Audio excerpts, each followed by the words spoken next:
Well, finally online. Good morning, everybody. Welcome to Bold Carnivore. Even though we're a little late, we are in fact here, and we are on with Angela A. Stanton. I do hope I'm pronouncing it correctly. Let me know if I don't. You did. Fine. Awesome. Okay, so Angela is a PhD, and that's a medical doctor, or is that just in the neuroeconomics, or is that related? I'm not a medical doctor. I'm a PhD, which would be a scientist. So I do research Ah, rather than treat patients. And then research. neuroeconomics was my dissertation. So it's basically Ooh. neuroscience. My PhD was a combination of economics and neuroscience, and it's a new field that was developed at the time called neuroeconomics, which is basically similar to behavioral economics, but rather than going after the economic behavior of the person in a psychological sense, my Mhm. approach was to go to evaluate the person's economic decision making based on hormonal activities in the brain. So I would be running clinical trials with people taking hormonal, sniffing up the nose or a patch or whatever. So mine was more of a clinical trial based, and then they would be running. I would be running experiments when they had to make economic decisions, financial decisions, and then I would take a look how much I could play with what kind of decisions they made based on the kind of hormones I would either block or increase.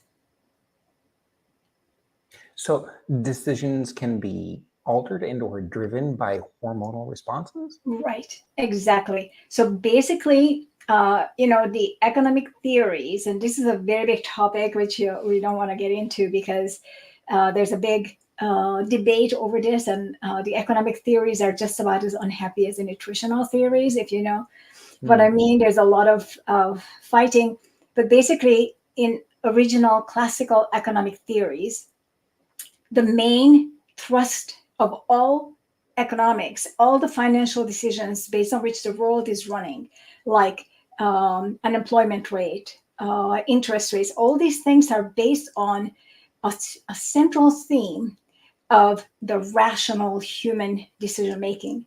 But that rational human decision making excludes emotions and excludes hormones. It is based on, if something makes me a penny more, I will make that choice, independent of anything else. And so all of that is based on a logical argument, pure mathematics, and basically using the concept of human as an automaton. It's like something that has no brain, no sensory feelings, just a calculation like a computer. And so this theory was fallen by behavioral economists and neuroeconomists, because what we would show is that humans will make decisions based on their emotions. In other Mhm. words, you won't sell your mother to make money. But in economic theories, that would not be an objectionable thing to do, as bad as it sounds, because if you can Mhm. make money, you're going to make money, right? If that is to your financial interest. And I know this sounds stupid, but it was just a very extreme example of No, what that's wonderful. it is very interesting. And so when my researches came out, so I was working on two hormones. One of them was oxytocin, which is what Mhm. is also called as pitocin, which is what we use, for example, for women when they start labor. We give them pitocin to induce labor. And so we literally modify the female and therefore the uterus and everything associated with it. And so part of my theory is that autism has a lot to do with this, but that's for another discussion. Oh, So, we'll be but back. I know I wanted to do that research, but I couldn't do it because, of course, no hospital would ever give me data to evaluate whether pitocin is a big cause in autism. So I couldn't do that. But there have been other researchers who went after little animals to do the same experiments, and they showed that in fact it is. But the point is that we are giving, and also vasopressin. A lot of people get vasopressin if they have, for example, incontinence. It's a very common uh, drug to give in to children who still have urinary issues and pee in when they start school. they're getting vasopressin. And I showed that vasopressin sprayed up the nose, which is the normal way of actually applying the medicine to everybody. When I did that, people who had vasopressin taken, this was compared with placebo and it's double blinded, so we didn't know who was getting what. People on vasopressin behaved extremely aggressive. It completely changes the personality. And oxytocin, people behave a lot more trusting and generous. And so I showed generosity, and my chair showed trusting. And so this sort of kind of turned the whole concept of economics around, because we can tinker with the people's decision making by initiating the release of oxytocin. And how do you release that? Say you go to a car dealer and you buy a used car, or want to buy a used car. A good car dealer will come and tap you on the shoulder. He or she will touch you. The touch releases oxytocin. So you immediately are tinkered with. The moment that person shakes your hand or touches you on the shoulder, so what can they help you with? Your decision is already loaded now with oxytocin, and you will become more generous. So it's a really interesting theory. So this was my dissertation. So this is where neuroeconomics comes in, and my connection to neuroscience is all this hormonal and neuropeptides, basically, my work with that. So physical touch certainly sets off oxytocin, but what about mental state? So like if somebody tells you something nice about yourself, or you think good things, or if you expect a good thing to happen, does that also increase, or is that a different chain reaction? Okay, there are differences, because if you have an expectation, then you're also working with dopamine. So now we are involved with other kind of hormones as well. If you have, for example, say you bought lottery and you suddenly win, that is not going to release any oxytocin or anything like that, because this was not something that you worked on toward to achieve. It was just something, the fate of luck. But it will be different if you, for example, had to throw a dice, or you went to Las Vegas and you had to physically do something, and it was actively your choice at that time. Then that's going to make a little bit of a difference. But the biggest difference is if you planned ahead and then something came as a result, like you apply to a university and then you get accepted. And so there are different stages in what way this particular neurotransmitter is going to release or not release, and how it is going to affect your behavior. But every time you talk to somebody, it is going to affect, and you touch that person, and the person, you trust the person, you smile, you get a smile back, or you get an angry face back. These things are going to change your hormonal setup in your brain. And by hormone, I mean neuropeptide, neurotransmitters, because the hormones from the brain are hormones that they affect your body's behavior, not just the brain. And so within the brain, it's just neuropeptide or neurotransmitter. And so everything that we do, even the weather, if it's raining, I mean, there have been studies that showed, for example, the stock market being a lot more active on a rainy day than on a sunny day. So the whole market is driven basically by emotions more than by pure rational logic. So I wouldn't expect that we're all cogs in a machine, but apparently the theory does. Right. And so what we're showing is that the theory can't really be applied very accurately to a group of people who behave differently from machines. So that is very interesting. I would think that it is an unusual thing to look at. Even from a 1,000-foot view, you think, well, the theory is sound, but when you introduce the human component, everything goes right out the window. But brings me to another thought. We know that diet affects quite a lot about our body systems, including the neuropeptides and hormonal balance. Is it possible somebody on a bad diet will make worse financial decisions?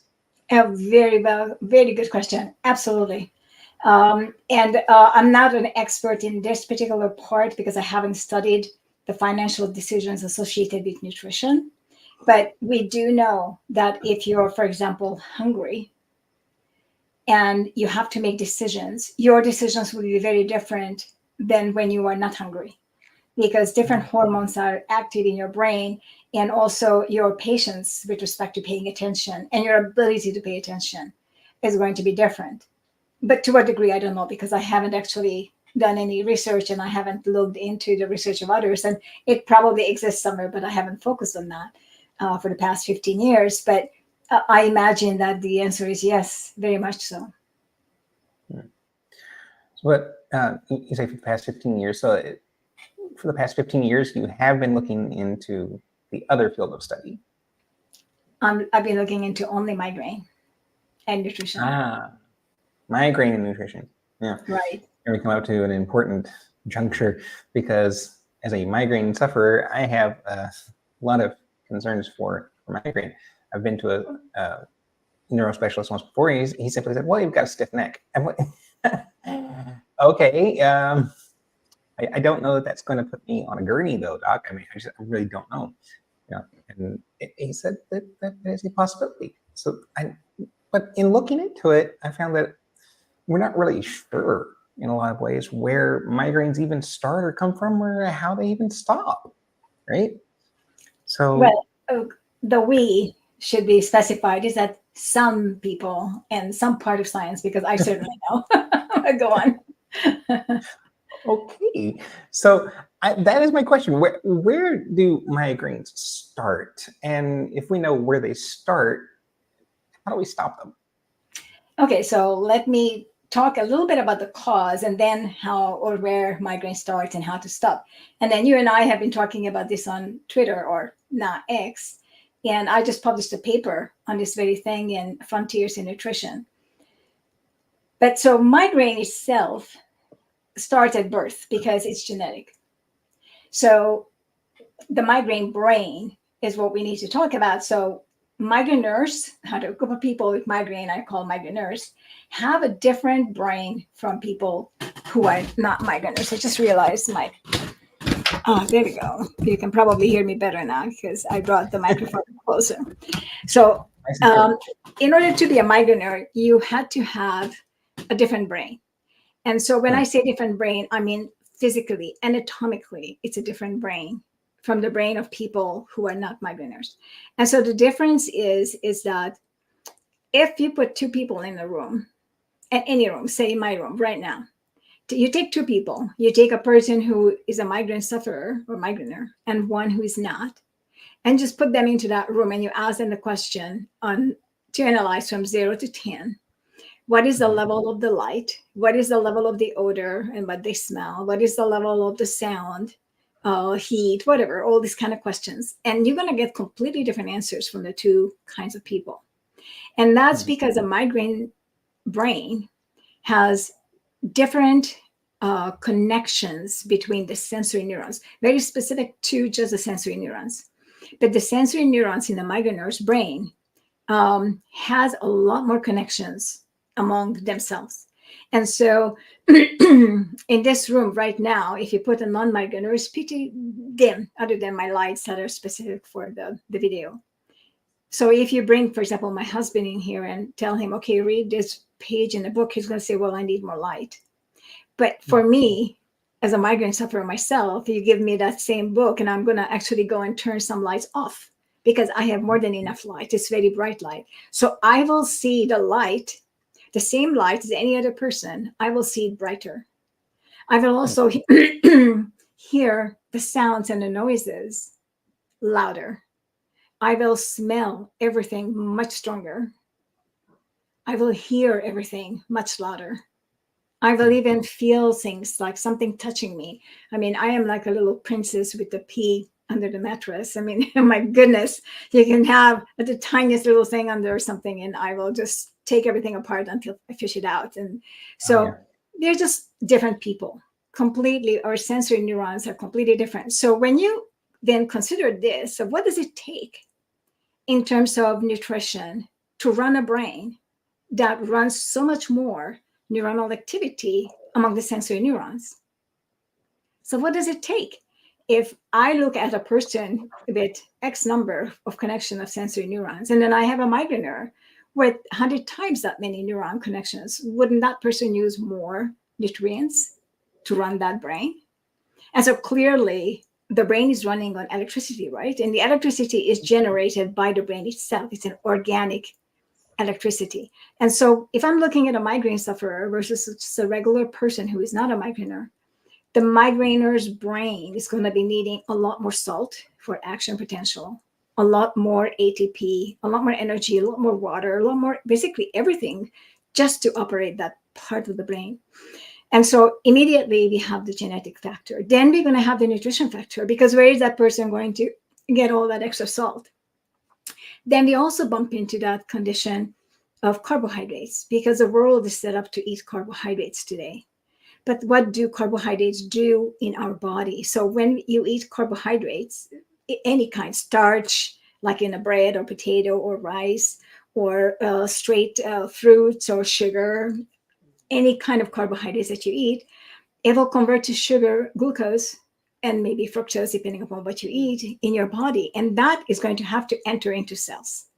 And so when the glucose enters inside the cell, it can't go in on its own. It needs to have gates open. And so those are the voltage gated channels where the glucose is going to pass through. So some of these, some of our cells, such as muscle cells, will take the glucose in by insulin. So the insulin is going to deposit the glucose into the fat cells, into the muscle cells. But in many of our organs, the insulin doesn't actually deliver glucose. It is delivered by sodium transport. And so these are voltage gated sodium channels that are going to take the sodium, the glucose inside the cell. But glucose is so large that when glucose enters the cell is not empty, right? It's full. And so just think of it as a full cup of water. You want one more drop to go in, another drop has to come out. And so when the glucose goes into the cell, sodium and water will leave the cell. It's an automatic instant transfer. It's called an efflux of sodium and water from the cells. So I said earlier that we need sodium to run the brain for electricity, but here we are eating carbohydrates, and the carbohydrates entering the cell, the glucose entering the cell removes sodium from the cell. So how is it going to operate the electricity? Okay, so the connection to migraine right away here is that the very thing that we migraineurs actually would need more of, we take away from by eating carbohydrates. And so whereas this happens to everybody, but given our brain differences, this has such a huge effect on us. Plus, in addition to this, there are additional genetic differences that all of the voltage gated channels in the migrainer's brain associated with the voltage gated sodium, voltage gated potassium, the voltage gated sodium potassium pump, the ATPase channel, which resets the neuron back to its normal resting potential. All of them are variants and different from other people. So these are all can be found at the Human Genome website at genecards.org. And so if you're looking at all this, then we know that the problem and the cause of migraine, the direct cause of migraine, is not having enough sodium. That's it. Not having enough sodium where sodium needs to be. That's all. And so the trick is, how do you put sodium into the brain? Okay. That is a question. Exactly. I honestly have no idea. Exactly. So the only way to put sodium into the brain is to deliver the excess sodium up by your blood, because your blood goes to your brain through the blood-brain barrier, but sodium electrolytes do cross the blood-brain barrier. So you can't increase salt with your food, because in the food, the sodium goes somewhere completely different. It's going through your intestines. It's going to be entering the blood, and through the portal vein, it goes straight to the liver. It's not going to the brain. It's going to go straight to the liver. So the liver is getting all the nutrients, the first pass of the nutrients, and then it's going to go through the blood and through the kidneys. And by that time, it's going to eliminate the excess sodium of what your body has. So taking the salt through with food is not going to help you, but taking salt with water is going to help you, because for a short time, the excess salt is going to be in the blood. So your kidneys clear the blood 5 times an hour. So every 12 minutes, your blood is completely cleared from tip to toe. You have about 5 to 6 liters of blood, depending on your size. And so 5 times an hour, it's completely cleared by your kidneys. So if I take now 2 salt pills, for example, with a cup of water, my body has about 12 minutes to utilize that excess sodium if it's needed somewhere before the kidneys are going to reset my electrolyte to its normal osmolality, the normal balance of the sodium, potassium, and water.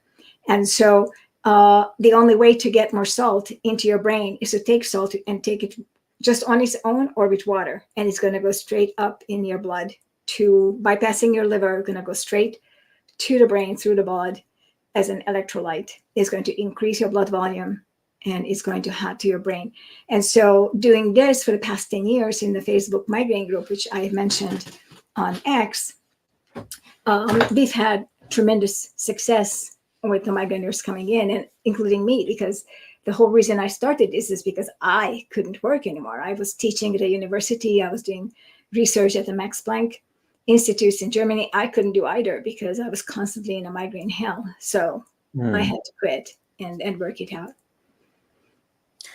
So migraine hell. For anyone who does not know what migraine suffering is like, you wake up in the morning and all you can see sometimes is a little color through, your right or left eye.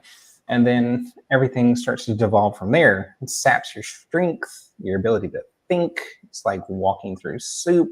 And at the same time, there are accompanying pains that may or may not be real.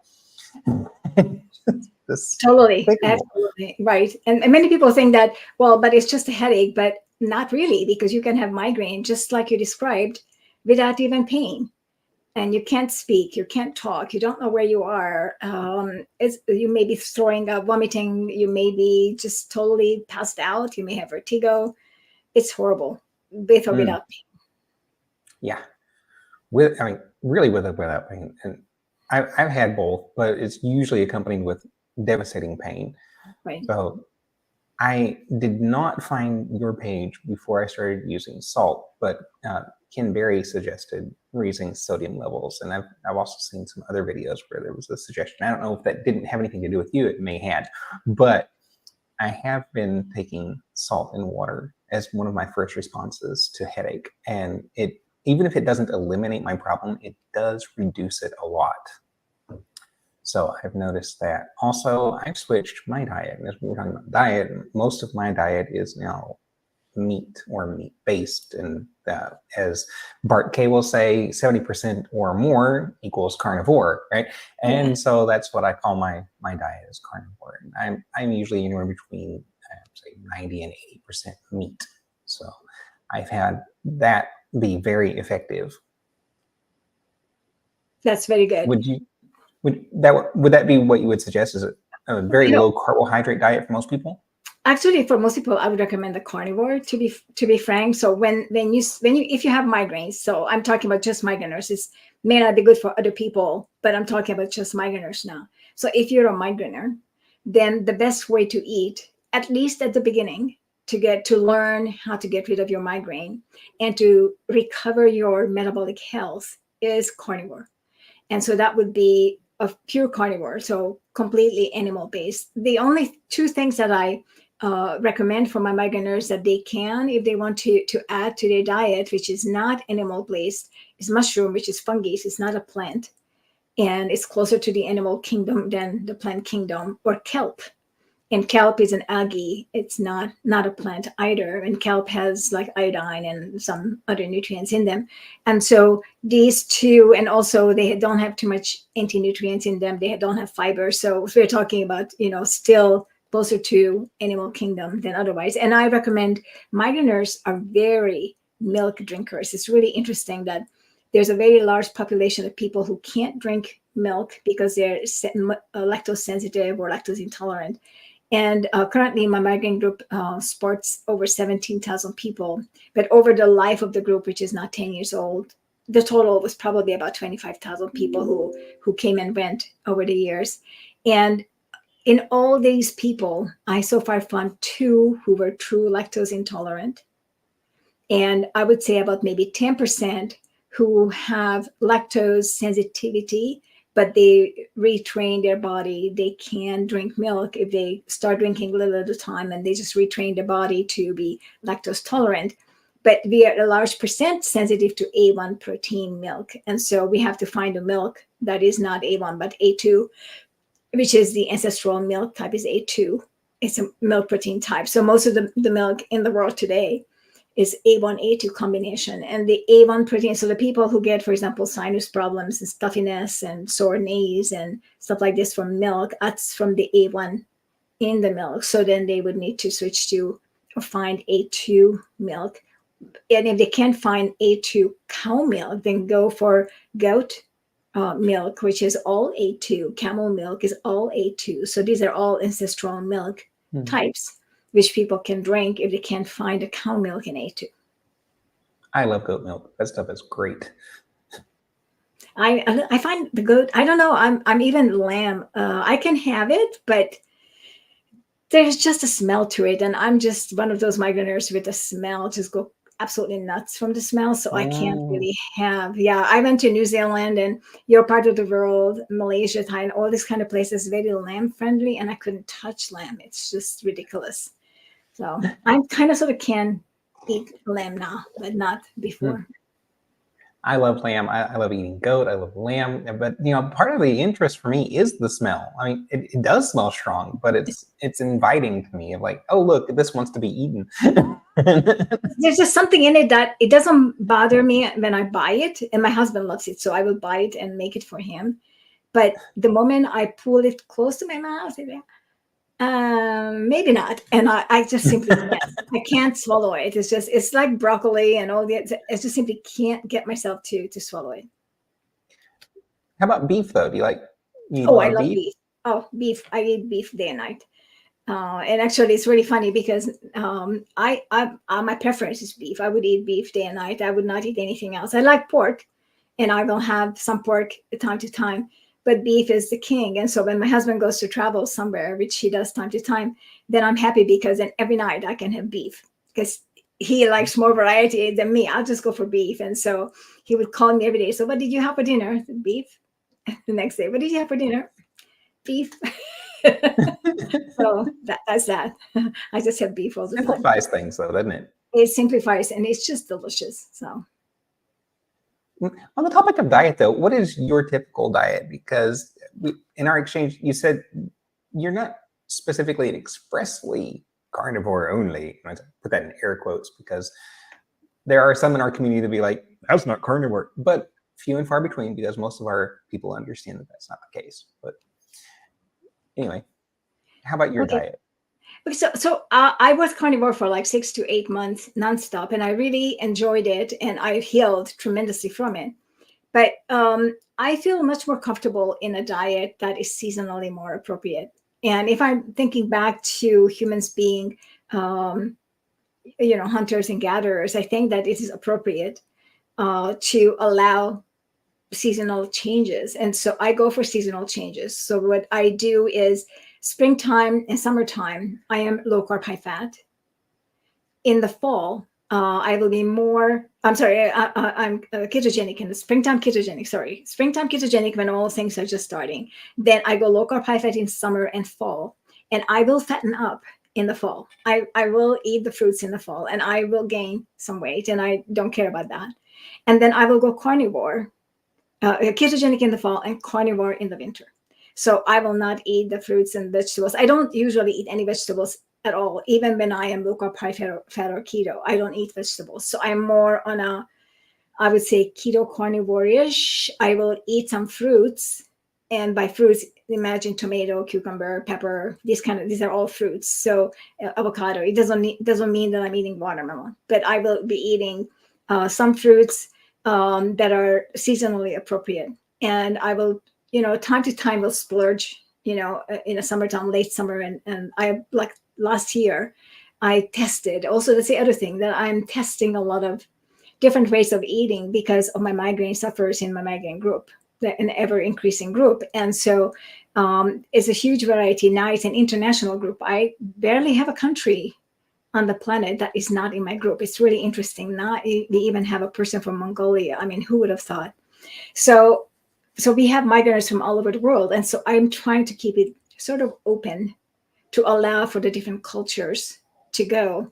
And like there are people from some of the countries where Ramadan, like I think your country is also where Ramadan is strong. Mm-hmm. Well, I have to find a way for a migrant to survive Ramadan, for example. How do you do that? Or I have a lot of very, Catholic, for example, and they have to go and drink the blood of Jesus and eat the little, I don't know what, I'm not religious, I don't know, some little cracker thingy that they're eating. I have to come up with something that they can eat instead, so that it's not going to get them into migraine as a result of their celebrating their religious cultural beliefs. And so same with, all other cultures. And so I will experiment. And so last summer, I experimented eating watermelon all summer long. How did it go? How did it go? It was interesting. So what I wanted to see is, first of all, what was my tolerance now after 10 years of being basically low carb, high fat, keto, carnivore-ish, and haven't touched watermelon and haven't touched a lot of fruits. And so I said, okay, I wanted to see, do I still get a migraine from eating watermelon? So that was question number one. So if I eat watermelon, how much watermelon can I eat before I get a migraine? Can I prevent that migraine from happening? Or if I didn't prevent it, and if I get it, can I stop it? In spite of the fact that I was eating watermelon. And so I have to say that eating watermelon every single day, all through the 3-4 months of summer, at the beginning, I could eat huge loads of watermelon and nothing ever happened. But as the month went by, the amount reduced. So my body started to be sicker again, less and less resistant to the carbohydrates, and more of a response from my body saying it's no go, or it's not good for you. So my body was telling me that this was not a food for me to eat, at least not as much as I did. I never managed to get a migraine because I followed my own protocol. And my protocol says if I eat carbohydrates, I will take salt without water, just salt. And when I take salt, it basically pulls the water back out from edema, and it resets my salt values inside my cells and inside my blood as it needs to be, and I will be covered. And I never started a migraine, so I can't tell you what it would be if I had a migraine, because I didn't have one. I would have the prodromes, and the prodromes are sensations that you get before a migraine. So a typical prodrome for a migraine is like one eye. Normally this eye, I'm not fully symmetrical. I don't know if you can see it. I'm not fully symmetrical, but when I have a migraine, this eye is going to be like that. Yeah. So it's like a tortoise. That would be my typical migraine eye. And so I would see my eye become smaller, and I would get the little vibration, the little jigger, with the eye, and it would get cramps and stuff like this. So I would know that I was going to get a migraine, but I was able to avert all of them by simply taking salt. So I never ended up with a migraine, but I could see that my threshold, so I call this a carbs threshold, lowered over time. So the more carbs I ate, the more sensitive I became to carbs. And had I continued, it probably would have gone down to what was originally 5 carb grams, and I would get a migraine from it. 5. Wow. That's like a little over 1 teaspoon of sugar equivalent. So you're talking about 2-3 bites of fruit, and you already exceeded the 5 carb grams. Mm-hmm. So that's what, and this is typical for most migraineurs. The 5 carb grams is pretty bad. By 12, everybody, without exception, 12 carb grams, without exception, everybody will come down with a migraine if they don't prevent it with the salt. Wow, that's amazing. Now, it took a while for me to connect the fact that being on carnivore meant less headaches for me. But I didn't realize that I was that sensitive to the carbohydrates themselves. I thought it would be other additives. Like if I eat something that's got MSG in it, hang it up, it's over, right? Yeah, but let me tell you what MSG. So there's a lot of misunderstanding in these areas. So what is MSG? It's monosodium glutamate, right? So you have 2 elements in there, sodium. But what is sodium? Salt is sodium chloride. No. That's the problem. Salt is sodium chloride. Sodium is a positive ion, and a chloride is a negative ion. In a MSG is monosodium. It's just sodium. Where is your chloride? Oh, yeah. So it's a salt of ortho. So it's not there. So what's happening to your electrolytes? Ooh. You just screwed up your electrolyte. You're missing your chloride. But it is bonded to something, though, right? But that's not an electrolyte. It's bonded to glutamate. That's not an electrolyte. Your body can't use it as an electrolyte. You can't just, exchange an electrolyte with something else that's plugged in there. It's not going to be working as an electrolyte. And so glutamate is not going to go up in your blood to your brain and work to control the electrical activity like chloride does. Glutamate is basically a completely different function. And actually, glutamate is going to become an excitatory neurotransmitter, right? So then you're initiating excitation, but you don't have enough sodium to run the brain. I mean, you have the sodium, but you don't have the chloride. So you can't run the brain because you don't have enough electricity to create action potential. But so that's the trouble with it. You initiate the excitation and it puts your brain into overdrive and you've got less to work with. Exactly. And so genetically, if you read the article that I just published, it explains that migraineurs have a problem with inhibition. And so when you can't run the electricity to, for example, to put out the fire of the glutamate that you just ate, you can't because there's an inhibitory problem. You can't inhibit the excitation as a result of missing some of the elements that are associated with your ability to run and generate the inhibitory neurotransmitters. Part of that is that you can't run an actual potential and you can't actually run the electricity of your neurons. And so your brain just shuts down, at least in that area where you are lacking the electrolytes. And so that's going to be a big problem for you. Wow. No, I honestly did not understand the processing. I just knew if I eat this, I'm going to have pain. Everybody. And of course, you don't normally eat MSG on its own either, right? You usually eat it with something. And so you have to also look at what are you eating it with. So now in your case, you're carnivore. So whatever you're putting it on is going to be meat and it's probably going to be okay. But usually MSG comes with sweeteners. It comes with soy sauce. It comes with other kind of things that are really not the best thing to eat in general. Yeah. So Dee says, I stay away from MSG. I can only tolerate a small bit. I don't know how much, so I still steer clear of it as much as possible. There you go. Yeah. That's generally my rule too. Say if it's got MSG in it, I'm not going to eat it for the most part because I honestly don't understand the processing. I just know it hurts. Exactly. It is really, but you have to understand why. So it's because it itself is an incomplete electrolyte and it causes an electrolyte disturbance right away. Wow. So better to avoid it then, isn't it? Oh, absolutely. Or if you are eating it, then you have to be cognizant of it and you have to eat something. And I don't know what, because I never looked, that would have more chloride in it to make up for it. So actually, you say your protocol is to take salt. I'm sorry? No, I just wanted to say that. Is to take salt. So I did it again. Go ahead. I was going to say that, if you take low salt is a reduced sodium. That's going to be potassium chloride. So then you get your chloride, but you're getting potassium, which you shouldn't be taking. So that's the only way to correct it, but it's a bad correction. So anyway, go on. Well, now I've got another question, but yeah, I was going to. All right, hit me up there with that one. Why shouldn't you be taking the potassium? What's wrong with that? Is that another electrolytic imbalance or what? Okay, so it's another electrolyte. And so potassium is a very important electrolyte, and you should be taking it in food rather than in water. Because if you look at where in your body the potassium exists, it's not in your blood. It's inside your cells.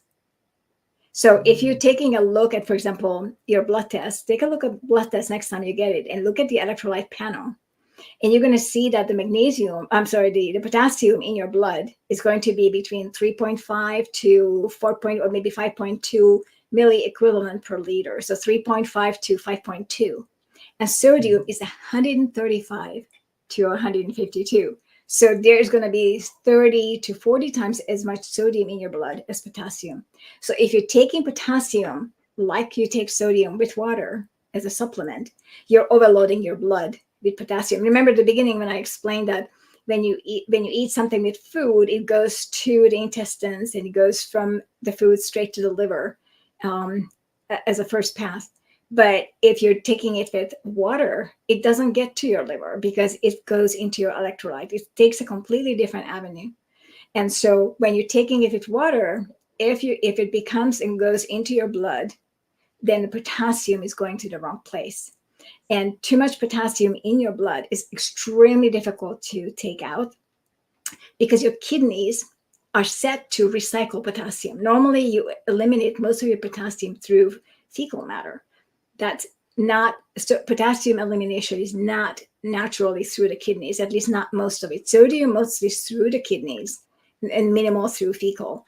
But potassium is mostly fecal and minimal through kidneys because potassium is so much bigger than sodium is. And the filtration system is like a strainer with certain size holes based on the vasoconstriction of the certain, nephrons and whatnot of the kidneys. And so the recycling means that they constrict and they recycle. That's easy to do. But to eliminate, they have to open up, vasodilate, to open up to allow the holes so that the sodium can go through. But the sodium is much smaller than potassium. And so they would have to make it much bigger to get the potassium through. But if they get the potassium through, then a lot of sodium also departs. So the kidneys are not the ideal place for the potassium to leave. So you don't want to put a lot of potassium into your blood because there it is just going to cause a lot of problems and it's going to cause heart arrhythmia. It can cause a host of trouble. You can die from it. So there's just no need to put potassium through a supplement into your blood. Oh dear. I remember my earlier question. You said that your protocol included taking salt. So when you say taking salt, you mean just eating salt in and of itself while you're eating watermelon, or do you put it with the watermelon? What? So okay. So this is a salt capsule. It's Health by Principle. It's a little salt. It's just a capsule like this that is filled by salt. You can make it yourself at home, or like me, I'm buying it from Health by Principle because it's easier for me to do than to make the salt capsules, which is a pain. But some people can take salt. So you can just take salt. But the problem is that salt is an emetic. It's going to make a lot of people vomit. It makes me vomit, so I can't take it. And we found that many people get really nauseous and problem to take salt. They even can cause stomach problem. But this way, taking it as a capsule, even though it goes to the same place, it doesn't seem to bother anyone. So maybe something in esophageal kind of an issue. I don't know what it is. But in any case, so I'm taking it as a capsule and I'm in the protocol. And this is a random number that I came up with based on the amount of sodium that we have in our blood, which is, as I noted earlier, is very big. But so I just wanted to be within limit, given how much salt, for example, I take a day. And all these calculations were initially done based on my own experience. So there may be variances between people. And so that's something that we have to work with as people apply the protocol to change what they're taking and how much they're taking. But typically what I recommend to this day is 1/8 of a teaspoon, which is 300 milligrams sodium. That comes to about 750 milligrams salt. And so that is a really easy to create, to take that much salt. And so, for example, I take twice as much because I also have a comorbidity with migraine, which is POTS, which we can talk about. It's very common. And so I take twice as much salt with each of my water. So I take 10 to 12, sometimes 13 cups of water a day. I live in Southern California. It's a hot place, so lots of activity. And so I take on a given day about over 10,000 gram salt a day. I mean, I take a tremendous amount of salt. Way over, I think it's more like 15,000 grams. So it is a huge amount of salt. Let me calculate it for you right here. Calculate. So I'm taking a typical day just in my water. I'm taking 22 times 750 milligrams salt. So it's 16,500 milligrams salt a day just in my waters. That's not in my food. That's just in my waters. Wow. So generally, if I put salt in water, I take 2 tablespoons and just drop it in there and don't do that. whip it up.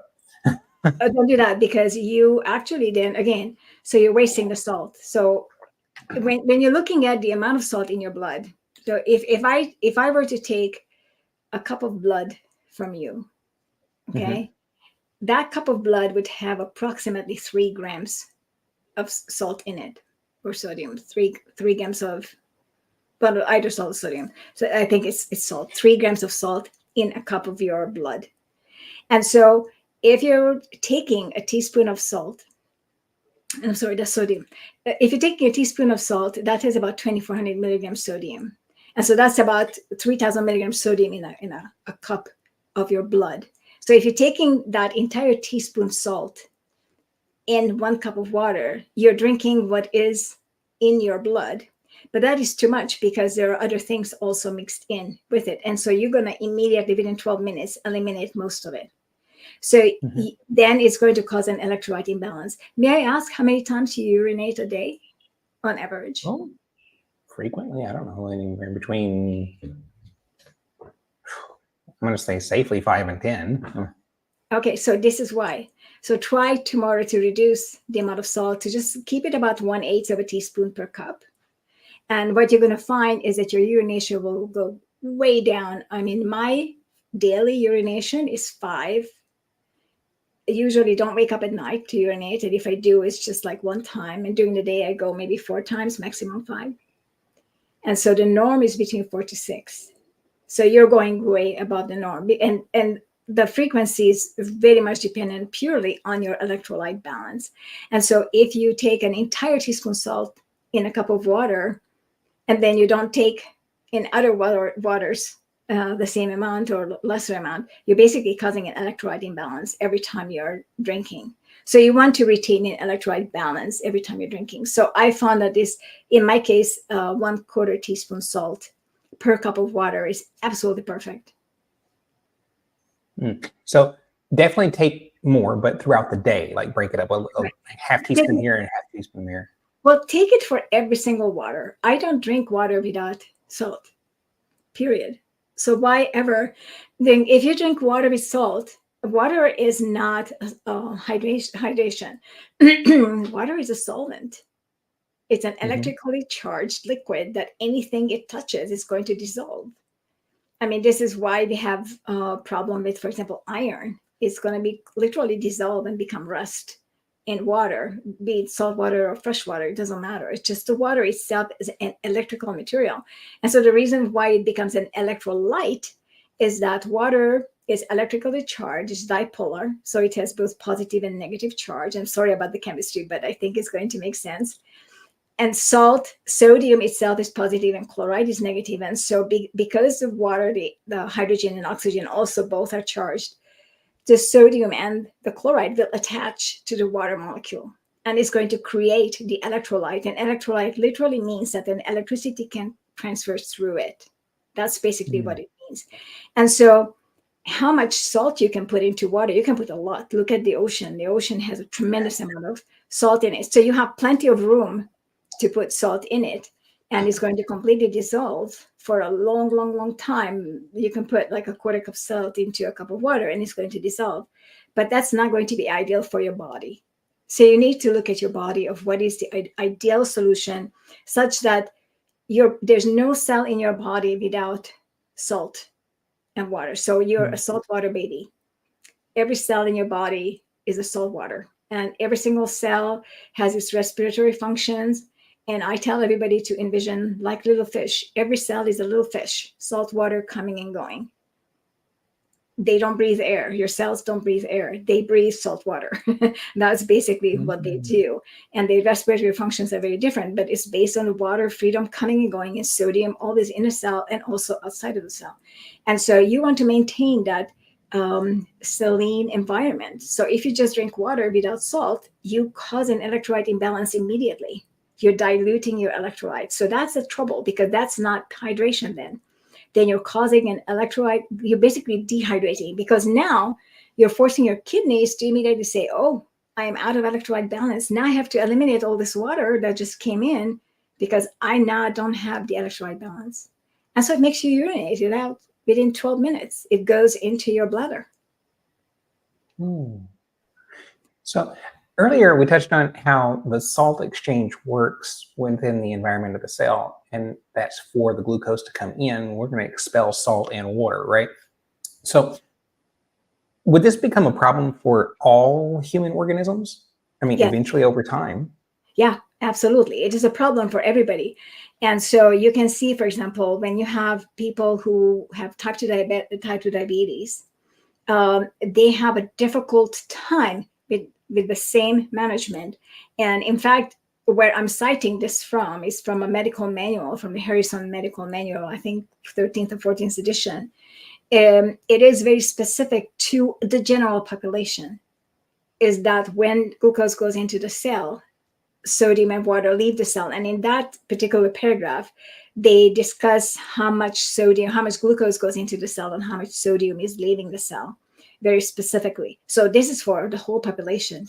And for migraineurs, it's probably exactly the same amount of salt and water as for everybody else. The problem is that we are unable to reset our voltage gated channels because we have genetic variants for them. And we have a lot more neurons trying to communicate among themselves, the sensory neurons, which require electricity much more than other people. And so we are a lot more sensitive to having less sodium and less water than the general population. But the general population itself, just look at, for example, diabetes.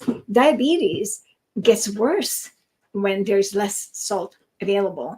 And a diabetic, a person with type 2 diabetes, eating a large meal that has potassium in it, say a potato, that single potato can cause that type 2 diabetic person hyperkalemia, meaning too much potassium in the blood, and they may end up in the emergency where they will have to remove the excess potassium from their blood.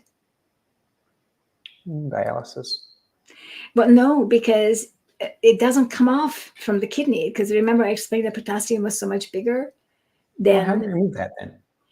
They have to actually put insulin and sugar into the blood and some other mechanism by which it releases additional sodium from the cell and allows the potassium to move it. It's a very complicated thing. I actually wrote an article about it on Hormones Matter, and I will give you the link later on on this. We'll but so I think the title is, should you supplement potassium? That's from chemical exchange then. They don't wash it out or scrub it out. Right. It's a very difficult chemical exchange. Hormones Matter. There you go. So should you supplement potassium? It's an article that I wrote on Hormones Matter, and I will send you the link. And this article was an interview between, actually I see the chat. So let me put this into a chat window so maybe other people can see as well. Because what happens is that in this article, there you go. If you can't post it, then I'll put it on there. I just put it into the chat. Okay, let's see. I don't know. It didn't go. Let me go. Don't worry about it. That's on our comments. I'll put it here. Okay. Here we go. There you go. And so in that article, I'm actually interviewing an emergency doctor physician who is a cardiosurgeon, so a heart surgeon, who was a friend of a migrainer. And so he became my doctor friend to pass a lot of ideas behind. And then I was able to ask him this question, and he gave me all the answers of all the steps they have to go through to remove that potassium from the person.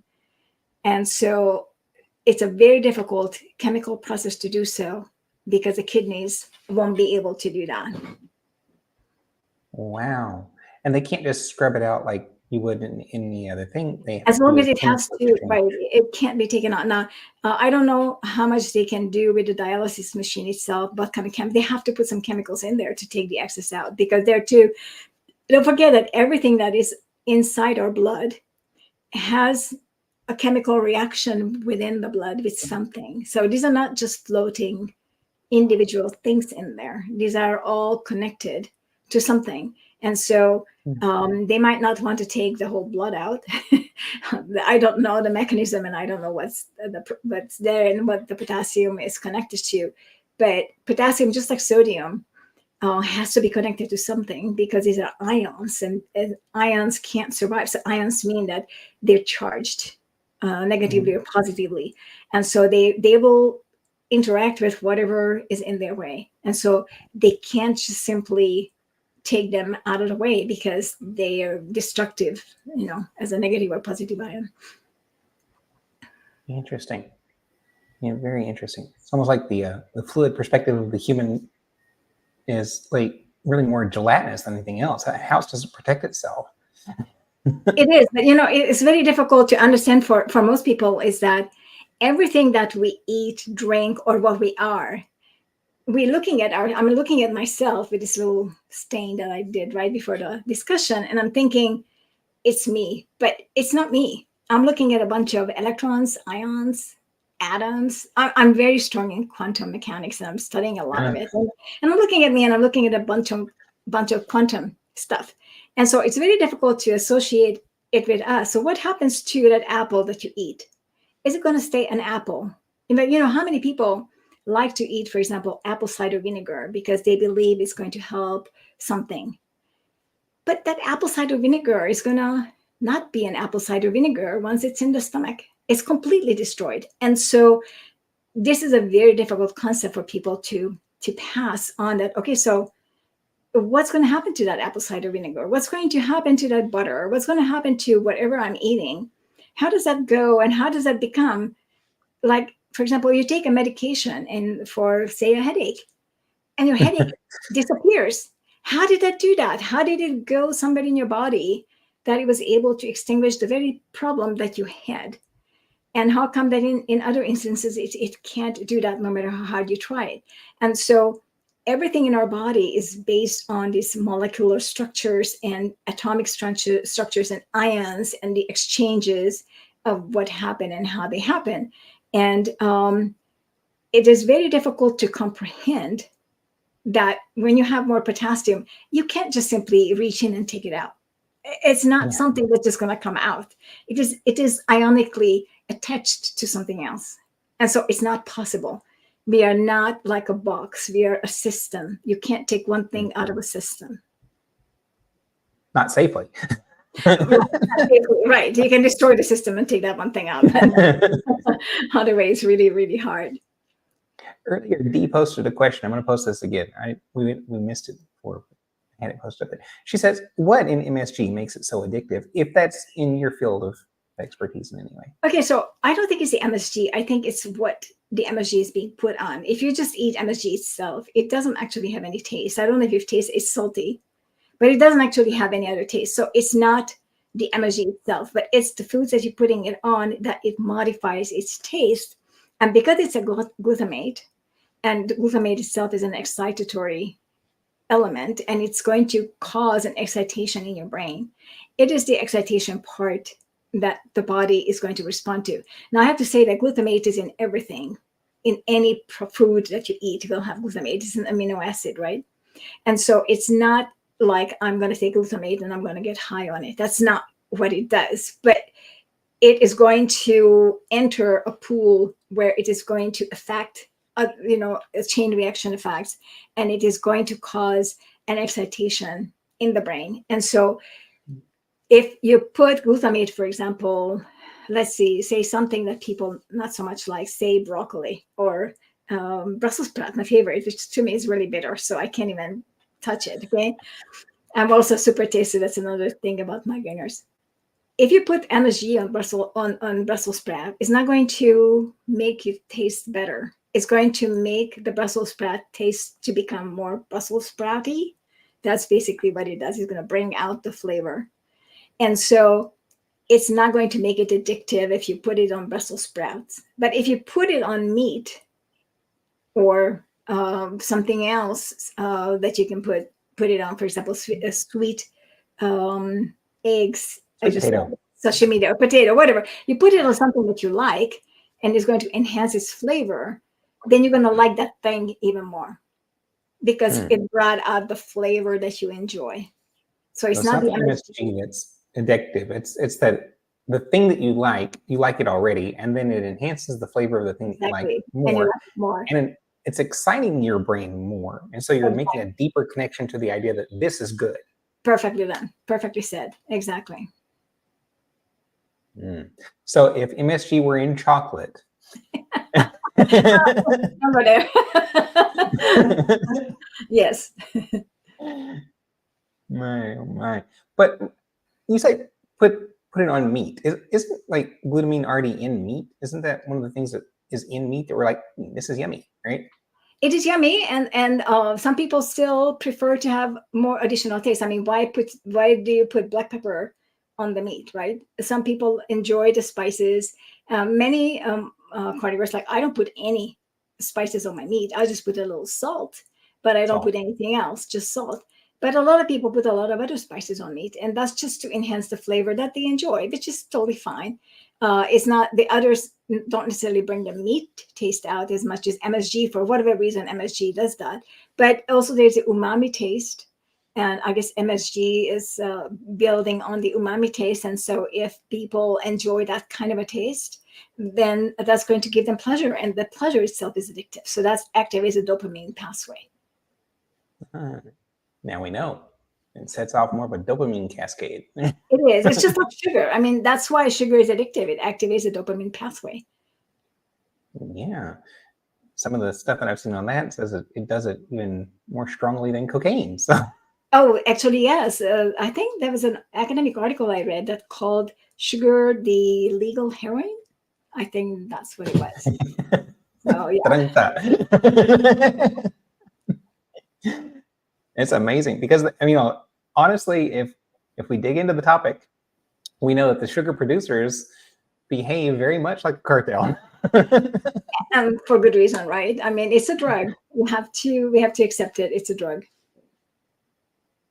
DC Learning to Live, my friend here, he says that no headaches since Carnivore. Good That's job, awesome. Lucy. Good. So, and that's vitally important for him too, given that he has rather advanced stage cancer that Carnivore has helped him get rid of or maintain control of.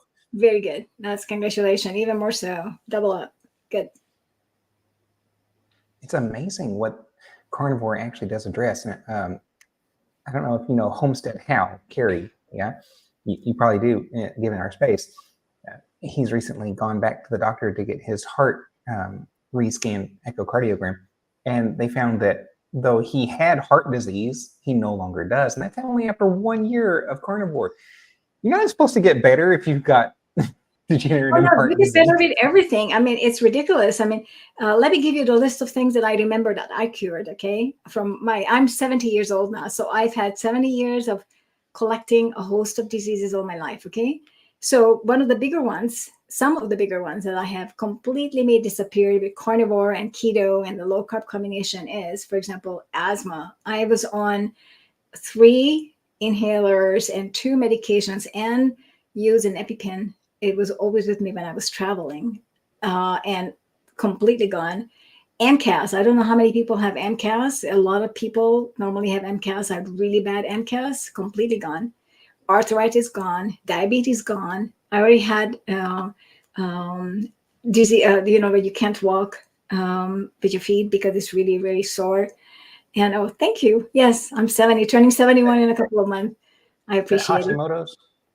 I didn't have Hashimoto's. My thyroid has never been sick. I had tumors on the thyroid, but they all disappeared.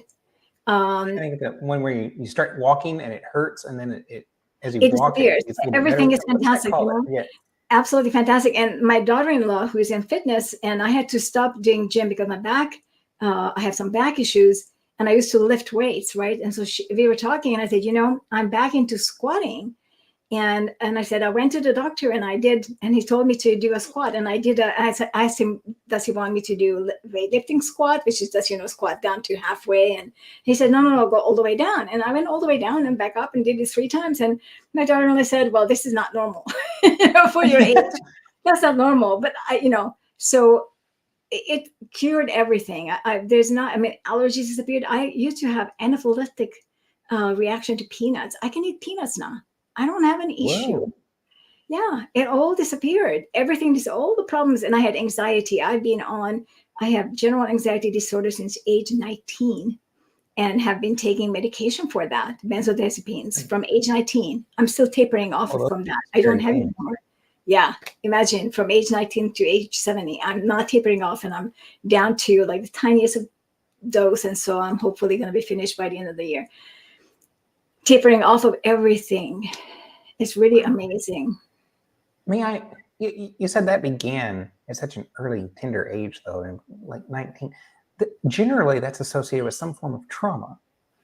I didn't have a trauma that I know of in any case, but I did have some. First of all, I had a miscarriage. I was already with my husband at that time, and I had a miscarriage. And so that would be a trauma. Also, of course, you have imagined trauma when you're a teenager. So who knows what part of that. My father died when I was 16. And so a lot of things that are kind of adding to that. And I'm sure that those had part, but also I've been a migraine nurse since age 10. Okay, so I was not at that age. I was not. But my first headache that I can remember, I was maybe 12 or 13. But see, I didn't have the kind of migraines that I have now, but I had the cyclical vomiting syndrome and the irritable bowel syndrome, which is the childhood presentation of migraines. And so I had that from about age 10, 11, something like that. I don't remember exactly when, but I just remember me crying, sitting on the toilet in tremendous amount of pain. And I just remember that I just had that scene in front of me of crying. And so when we say trauma, well, no trauma, but yeah, you have a tough life when you're a migrainer and your father dies and, you know, that kind of stuff. So I suppose that added up to that. And also the fact that my B12 was at 0. Whoa. Wait. Yeah. How do you survive that? B12 well, at 0. I lost something like, and that was in kilograms. So if I remember correctly, something like 40 kilograms. I mean, I was barely alive when they checked my B12 and I was down to nearly 0. And so they pumped me up, I think 3 times a week for 3 months. I went for IV B12 and stuff like that. So this is just being a migrainer. Wow. Just wow. I'm so surprised there. My first migraine was at age 12. Age 12. See, there you go.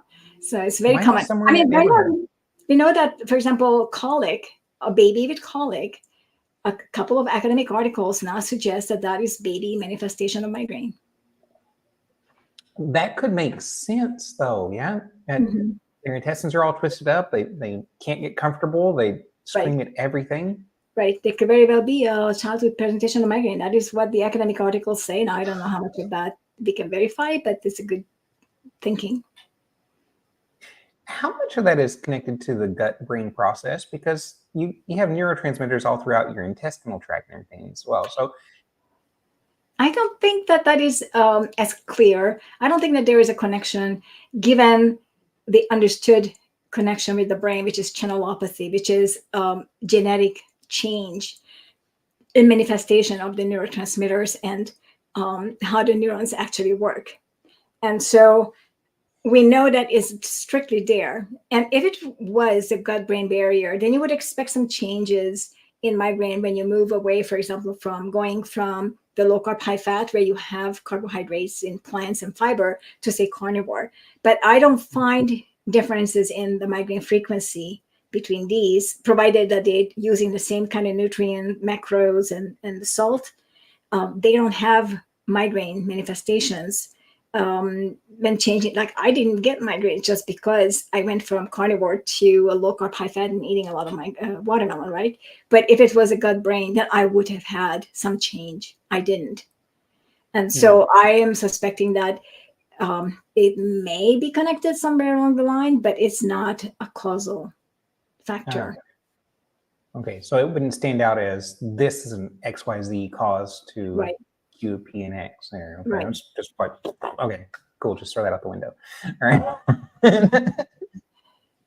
I have curiosities about that because I know that it has a lot to do with the emotional balance, right? And so I would think that but that too. But you know, if you read in my book, I actually start off with the emotional factor, because migraine, when your brain is out of electricity, it's not able to start an electricity, then what the brain is going to do is going to initiate a fight or flight. And so basically the vomiting, or like if you have a frequent bowel movement and excess urination before migraine, which everybody has, those are all connected to the fight or flight. And the fight or flight, what is that? That is the release of all the stress hormones, adrenaline, and massive doses of glycogen is released in order to help your body literally to fight or flight. And that causes a migraine. And so these are all connected. So, for example, if you have some stress, somebody just posted earlier that some trauma causes excess problems. It causes a fight or flight, right? It releases a lot of adrenaline and stress hormones. And so the best thing Well, there you go. Trauma messes up so much in your body, and it does, but it does so only if you let it. So if now with my adult brain, I know, and I have a lot of migraine sufferers in my group who come in and they have somebody die, a loved one, a child or a grandchild, or an adult, somebody just died, or any other kind of a trauma they go through, a loss of a job or some other stress from a bad boss or whatever else, I tell them, go and fight or flight, literally, go run or go. I have a boxing thingy in my downstairs. I'll go and punch it, because you want to get rid of all that fight or flight hormone, the adrenaline. And more importantly, you want to get rid of the glucose that is released, because when you have a fight or flight, your brain forces the release of 20 times as much glucose as you normally would with the glycogen. And so it's a huge amount of glucose. And so it's given to you so you can run away. If the lion is after you, you want to be able to run. So you're getting a lot of glucose, so your muscles are going to work like crazy. So then go run. And it's going to be used up, and you're going to be totally fine 10 minutes later. Very interesting. Very interesting. Because I know that oftentimes I suffer headaches if something goes bad. It's like... It depends on what you can do. But I find, and I can tell of when I need to, instead of lying down, I need to go for a hike or go for a jog or just hit the boxing thingy a couple of times. You sort of have to know what you should do. Wow. To speak to the healing power again of the carnivore lifestyle, you started being able to squat again, and that's awesome. One of my first videos was me squatting, because that's something I couldn't do, and now I'm back in Taekwondo. You got to do it. It's really good. But before COVID, I used to go to the gym, and I don't want to scare people, and I'm sorry I'm going to say this, but I used to lift weights, and I wanted to be a professional weightlifter. So I was at, I think the last weight I was lifting in deadlift was 165 pounds. So I was really lifting. And of course, COVID came and all that got destroyed. But if there's any exercise I can recommend for people to do, particularly for migraineurs, which is very good for migraine prevention and for your frame of mind and your reference and your anxiety and hormones to change, is weightlifting. It's fantastic. Mm-hmm. So does that have a direct relationship to what it does for the vascular system? It basically what it does, it uses up. Okay, so your body as fuel can use several different kind of fuels, right? So it can use glucose, it can use fatty acids, and it can use ketones. And so if you're lifting weights, just easy weights, say 1 to 2 pounds, that's just going to use standard fatty acid. I'm now sitting here using fatty acids for most of my body's fuel. But if I start lifting weight, particularly if I lift heavier than what is comfortable for me, I'm going to be using glucose for that. And so I'm basically using up my glycogen storage, which is something you want to use up because you want to replace it. You want the circulation to keep on going. And so you want to use up your glycogen. And but then at night when I'm sleeping in recovery, I'm going to be using ketones or fat, whichever my body chooses to use, and for whichever organ. But so you want to basically use both a little bit. And so if you don't do weights, then say you do jogging, which is my favorite lately, then if you run sprints, speckle sprints into your run here and there, just a short 10-second, do max speed, you can do 10-15 seconds. For that 10-15 seconds, you're going to be in anabolic state, and you are in catabolic state, and you're going to be is an anaerobic state, and you're going to be using only glucose for your burning, including in your heart. And so, but then after that, it's going to switch back to fat. And so it's good for you to have the circulation. It's going to help for migraineurs and for anybody else. DC Learning to Live, he can speak to that very well, because he told me that his problem actually came from not moving his lymphatic system enough, right? And so that probably has a large component to that. Yeah. Right. Oh, wow. This has been an awesome meetup. I'm so glad that you hung around and waited for me to catch up. I'm glad that I waited too, because it's really, I didn't know it was going to be live. It's fantastic. You have a huge follower. That's very good, and got good questions. Well, I do have a few followers here and there, and I'm glad for them. And guys, remember, like and subscribe. I don't know if that's going to push the little bell button or not, but you know. Very good. And this is going to be recorded, so it's something that can It be. is also recorded. Yes, it is also Perfect. recorded. Very good. And Awesome. that should share directly to you. So just hang on to the StreamYard after we finish, and it should upload on your side. Sure. Okay. If it doesn't, let me know. I'll hook you up with the video, and you can use it for your own purposes. Yeah. Well, everyone, I am so thankful for you, coming on board. And Angela, thank you so much for coming and sharing your wisdom with us. I always ask before we shut down if you would give a little parting wisdom for our friends. What would it be? Wow, what would be a parting wisdom is I think they're all wise already because they're already following you and they're all taking carnivore and whatever else doing. I think that they're all wise. So I think the parting wisdom is just keep on at it. And it's I guess it's important to say is that if you get off time to time, like I did with the watermelon last summer, that's okay. It's not the end of the world. Just get back to whatever you were doing before after a while, and nothing is going to happen. And just let yourself be yourself and do the best you can. That's all. And I think that's the best we can do. I mean, know what's good for us and what's not good for us. Wow. Thank you so much. Yeah. Well, everybody, this has been Angela A. Stanton, PhD, specialist in migraine and migraine prevention. Thank you so much for coming on. Well, thank you so much. It was really an honor. It was really fun to be with you and with everybody else. Thank you, everyone. Wow. Be bold, everybody.